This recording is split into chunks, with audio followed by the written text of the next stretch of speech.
the way we prepared on Yolanda. We were prepared for signal number 1, number 2, number 3, but we were not prepared on Yolanda. Is it somebody else's fault? I don't want to answer. You see, the role of the government in this are two-pronged. It's the local government who provides the initial response. Pag-asa, na masyado na nating criticized before, is a technical science agency who will get the science. They will not tell you where it's exactly gonna hit on what street. They will hand it to your local disaster risk, and it will be then who will determine kung saan posible tatama. The national agency provides more of the science, but it is the local government who goes there and know where they're actually located. So all of this, the local government has been overwhelmed. But even before that, we have to understand that bago pa mag-Yolanda, meron pa tayong earthquake, meron pa tayong Santi, may habagat pa. So our resources are stretched, but it's not an excuse not to do something. We have a lot of things we learned on Yolanda, and that is why we're all here. These are the 4-step method of disaster risk assessment. Tingnan nyo to, kids. Dugo-ilong lang, pero simple lang naman siyang intindihin. We are doing this step by step. Dito mo aalamin kung saan ka makakatulong. Dito mo, later, we will be launching a contest for you to know how to help your community. Alamin nyo lang kung saan yung mga evacuation center, kasi baka yung evacuation center nyo ay nakalocate pala siya sa area na risky. So, that is an important thing that you can contribute. Next, please. We now have the mitigation framework. Next, please. We created a team. Nag-uusap-usap na po kami sa gobyerno. Dati po walang ganyan. Hindi namin napag-uusapan ang oportunidad ng climate change. Ang konteksto lang namin ay disaster, reactive. Ngayon, we're now looking at how to also maximize opportunities of climate. Finance. Alam naman natin, hindi ka makakapag-implement kung walang financial support. The government is now prioritizing expenses for adaptation. Because that's where the intervention is. Ano to?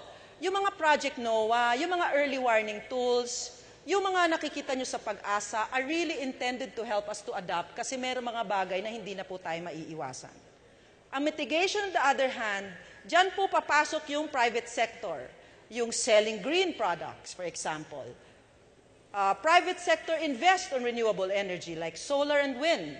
Those are opportunities of climate under mitigation. The difference between the two, mitigation is not disaster risk mitigation. Climate change mitigation simply means reduction of greenhouse gases, and what are those? So that's the difference. Next, please. This is where you are here and why you're here. Raising of awareness. How many of you that came here actually understood or seen this already? How many? How many of you here are just hearing this and seeing this for the first time? Raise your hand. Almost a majority, right? So I hope you'd be very attentive for the rest of the day. And please share what you've learned today. Tweet it, share on Facebook. And when you go back to your school, you create your own Greeneration. Because we may have started here today, we plan to make it more Asia-wide and most, if not, make it global. The Philippines will lead the way in initiatives such as this. The Greeneration is yours. It's your future. If you don't do anything now, then I guess you can just say you can move on.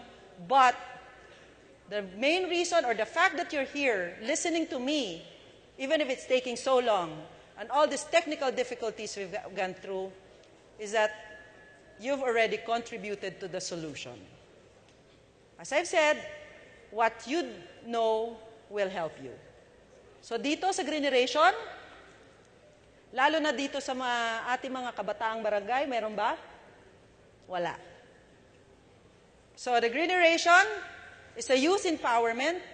Later, you will be hearing from our ambassadors. Kung ano yung pinagsasabi ko, malalaman nyo kung paano nila ina-apply sa mga gawain nila. So, we are now in the Climate Change Consciousness Week. Tomorrow will be local governments. Mga mayors po, governors ang pupunta dito, sila naman ang uupo, at iba naman po ang pag-uusapan natin dito. On the third day will be the private sector. And on Friday, we have the Paint It Light campaign. It's a campaign. Did you know na ang pinakapangit na kulay ng bubong ay green? Kasi pag dark-colored ang iyong bubong, mas mainit sa loob ng bahay.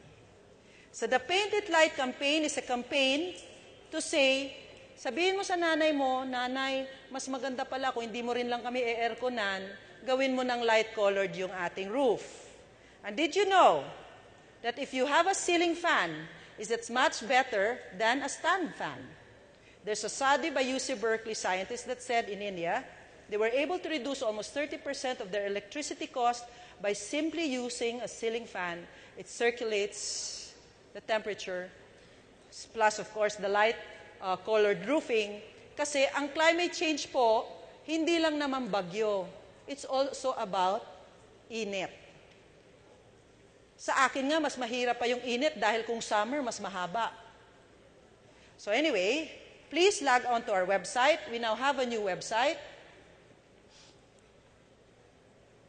We used to have a website na kahit ako naguguluhan maghanap. So we took the initiative to change it. The new face of the website, as mukhang mas mahirap pa rin yata. So this is now our new website page. And later, we will be launching our first iPhone, iPad app. Sino naka-iPhone? Wala pang Android. iPhone, iPad. The game of the EcoTown. Yung iPad na yun, na application na yon, pag ginamit nyo, kayo na mismo alam nyo, ay, ganito pala, ganito. In short, para siyang Farmville. Wow. Okay? So, ladies and gentlemen, thank you so much for your time. I hope you learned from me. Magandang umaga po. Thank you very much, Secretary Lucille Serene. Republic Act Number 9729, or the Climate Change Act of 2009, mandates the creation of a national panel of technical experts who will provide technical advice to the Climate Change Commission in climate science, technologies, and best practices. We are very privileged today to have with us the members of the National Panel of Technical Experts. Our first panel of technical experts. Dr. Porfirio Alino's field of expertise include coral reef ecology, community ecology and management, chemical ecology and ecological modeling. He is the leading expert in marine protected areas in the Philippines. He is currently an associate professor in the Marine Science Institute of the University of the Philippines. Dr. Leoncio A. Amadore is a retired scientist formerly affiliated with the Philippine Atmospheric, Geophysical, and Astronomical Services Administration and noted for his contributions in earth science. The Amadore method and all the published articles of Dr. Amadore significantly contributed to the advancement of atmospheric science and hydrometeorology in the country. Our next technical expert, Leandro Buendia, is currently the project coordinator of the US EPA UNFCCC project, Regional Capacity Building Project for Sustainable National Greenhouse Gas Inventory Management Systems in Southeast Asia. He is the team leader of Agriculture Sector GHG Inventory Team for the Philippines' second national communication to UNFCCC.